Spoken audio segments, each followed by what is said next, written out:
ఈ రాజకీయ యుద్ధంలో నలిగిపోతున్న బాధితురాలి కుటుంబం. కీలక ఆధారాలతో వస్తా బండి భగీరథ్. రెండు విభిన్నమైన కథనాల మధ్య నలుగుతున్న ఈ వ్యవహారం. ఇది పొలిటికల్ హిట్ జాబ్ అంటున్న బండి సంజయ్. ఇది పక్కాగా ప్లాన్ చేసిన హనీ ట్రాప్. 5 కోట్ల వరకు డిమాండ్ చేశారంటున్న భగీరథ్. గచ్చిబౌలి, షేర్లింగంపల్లి వంటి ప్రధాన ప్రాంతాల్లో బండి భగీరథ్ పరారీ అంటూ వెలిసిన పోస్టర్లు. అసలు ఈ పోస్టర్లు ఎవరు వేశారు? దీని వెనుక ఉన్న రాజకీయ శక్తులు ఏవి? బండి భగీరథ్ కేసు అసలు నేరం కోనకన్నా రాజకీయంగానే ఎక్కువ వార్తల్లో ఉంటుంది. చివరికి పరారీ అంటూ పోస్టర్లు కూడా వేస్తున్నారు. ఈ రాజకీయం దేనికి సంకేతం? ఈ వీడియోని చివరి వరకు చూడండి. ప్లీజ్ లైక్ చేయండి, షేర్ చేయండి, అలాగే బెల్ బటన్ నొక్కి సబ్స్క్రైబ్ చేసుకోవడం మర్చిపోకండి. స్కిప్ చేయకుండా ఎండింగ్ వరకు చూడండి. ఇక హెడ్లైన్స్ చూద్దామా? భగీరథ్ అయినా మరెవరైనా నేరం నిరూపితమైతే చట్టపరమైన శిక్ష అనుభవించాలి. బాధితురాలి గుర్తింపు గాని ఆమె మానసిక పరిస్థితి గాని పట్టించుకోవడం లేదన్న విమర్శలు. అవసరమైన అన్ని ఆధారాలను సేకరించేందుకు మరో 2 రోజుల సమయం కావాలంటున్న బండి భగీరథ్. బండి భగీరథ్ ను కాపాడే ప్రయత్నాలు జరుగుతున్నాయంటూ విమర్శలు. ఇక స్టోరీలోకి వెళ్తే, తెలంగాణ రాజకీయాలు ఇప్పుడు మునిపెన్నడూ లేని విధంగా అత్యంత వ్యక్తిగత స్థాయికి చేరుకున్నాయి. కేంద్ర మంత్రి బండి సంజయ్ కుమారుడు బండి భగీరథ్ పైన నమోదైన ఫోక్సో కేసు ఇప్పుడు కేవలం ఒక నేర నిరూపిత దర్యాప్తుగా మిగలకుండా రాష్ట్రంలో రాజకీయ సెగలు పుట్టిస్తోంది. బుధవారం ఉదయం హైదరాబాద్లోని గచ్చిబౌలి, షేర్లింగంపల్లి వంటి ప్రధాన ప్రాంతాల్లో బండి భగీరథ్ పరారీ అంటూ వెలిసిన పోస్టర్లు ఈ వివాదానికి మరో స్థాయికి తీసుకెళ్తున్నాయి. అసలు ఈ పోస్టర్లు ఎవరు వేశారు? దీని వెనక ఉన్న రాజకీయ శక్తులు ఏవి అన్నది పక్కన పెడితే, ప్రత్యర్థిని దెబ్బతీయడానికి కుటుంబ సభ్యులను లక్ష్యంగా చేసుకోవడం ఇప్పుడు చర్చనీయాంశమైంది. ఈ వ్యవహారం 2 భిన్నమైన కథనాల మధ్య నలుగుతోంది. ఒకవైపు ఒక మైనర్ బాలిక పైన లైంగిక దాడి జరిగిందని ఆమె తల్లి ఇచ్చిన ఫిర్యాదు మేరకు పోలీసులు కేసు నమోదు చేశారని ప్రాసిక్యూషన్ చెప్తోంది. మరొక వైపు ఇది పక్కాగా ప్లాన్ చేసిన హనీ ట్రాప్ అని, 5 కోట్ల వరకు డిమాండ్ చేస్తూ బ్లాక్మెయిల్ చేశారని భగీరథ్ తరపున కౌంటర్ ఫిర్యాదు నమోదైంది. చట్టం తన పని తాను చేసుకుపోవాల్సి ఉండగా సోషల్ మీడియా వేదికగా సాగుతున్న ట్రోలింగ్ ఈ కేసులో అసలు బాధితులు ఎవరో తేల్చలేనంత గందరగోళాన్ని సృష్టిస్తోంది. సాధారణంగా ఏదైనా కేసు నమోదైనప్పుడు దర్యాప్తుకు సహకరించాల్సిన బాధ్యత నిందితులపైన ఉంటుంది. అయితే బుధవారం సిట్ విచారణకు భగీరథ్ హాజరు కాలేదు. హైకోర్టులో దాఖలు చేసిన పిటిషన్ పైన విచారణ పూర్తయిన తర్వాత వచ్చేలాగా 2 రోజుల తర్వాత వస్తారని సమాచారం పంపారు. బండి సంజయ్ రాజకీయంగా తనను ఎదుర్కోలేకనే తన కుమారుణ్ణి బలి చేస్తున్నారని, ఇది తనపైన జరుగుతున్న పొలిటికల్ హిట్ జాబ్ అని ఆరోపిస్తున్నారు.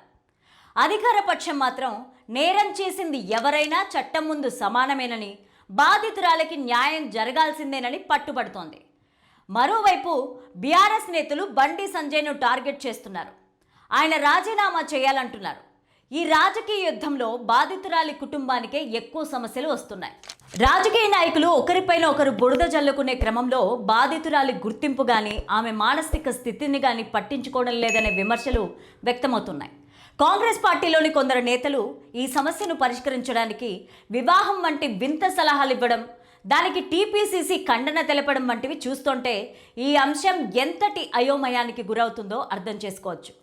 తెలంగాణ రాజకీయాల్లో నేతలను వ్యక్తిగతంగా దెబ్బతీయడానికి వారి పిల్లలను, కుటుంబ సభ్యులను వాడుకునే సంస్కృతి పెరిగిపోవడం ఆందోళనకరమన్న అభిప్రాయం వినిపిస్తోంది. అది భగీరథ్ అయినా మరెవరైనా నేరం నిరూపితమైతే చట్టపరమైన శిక్ష అనుభవించాలి. కానీ దర్యాప్తు పూర్తవ్వక ముందే పోస్టర్లతో వేధించడం, రాజకీయ కుట్రలంటూ తప్పించుకునే ప్రయత్నం చేయడం పైన విమర్శలు వస్తున్నాయి.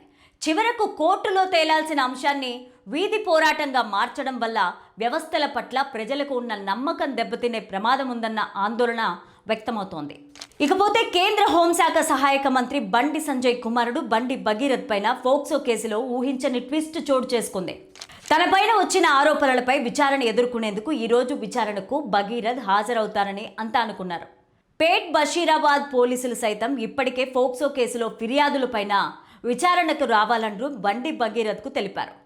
బుధవారం మధ్యాహ్నం 2 గంటలకు విచారణ అధికారుల ముందుకు వచ్చిన తన వద్ద ఉన్న ఆధారాలు ఇవ్వాలని, ఆరోపణలకు సమాధానం చెప్పాలని సిట్ అధికారులు కోరారు. చెప్పిన సమయానికి భగీరథ్ విచారణకు రాకపోవడంతో ఏం జరుగుతుందోననే ఉత్కంఠ నెలకొంది. అయితే విచారణ సమయం దాటిన తరువాత బండి భగీరథ్ 2 రోజుల సమయం కోరుతున్నట్లుగా ఒక లేఖ మీడియాలో సర్క్యులేట్ అవుతోంది. మెయిల్ ద్వారా సిట్ అధికారులకు సమయం కోరుతూ లేఖ పంపినట్లుగా తెలుస్తోంది. సిట్ అధికారులకు భగీరథ్ రాసిన లేఖలో పలు కీలక అంశాలు ప్రస్తావించారు. సిట్ అధికారుల దర్యాప్తుకు సహకరించేందుకు తాను సిద్ధంగా ఉన్నానని తెలియజేశాడు. తన హక్కులు వాదనలకు ఏమాత్రం భంగం కలగకుండా నేరుగా విచారణాధికారిని కలిసి కేసులో అవసరమైన అన్ని ఆధారాలు సమర్పిస్తానన్నారు.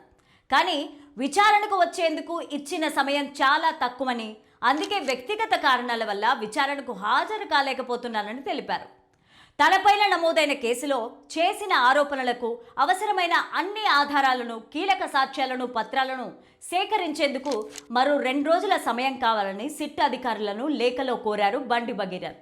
తనపైన, తన కుటుంబం పైన వస్తున్న నిరాధారమైన ఆరోపణలు ఎదుర్కొనేందుకు అవసరమైన కీలక సమాచారాన్ని తీసుకుని విచారణ అధికారిని నేరుగా కలిసి విచారణకు పూర్తి స్థాయిలో సహకరిస్తానంటూ లేఖలో పేర్కొన్నారు.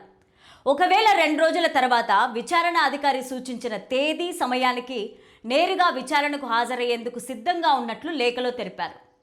ఇప్పటికే బండి భగీరథ్ కనిపించడం లేదంటూ హైదరాబాద్ నగరంలో వెలిసిన పోస్టర్లు సంచలనంగా మారాయి.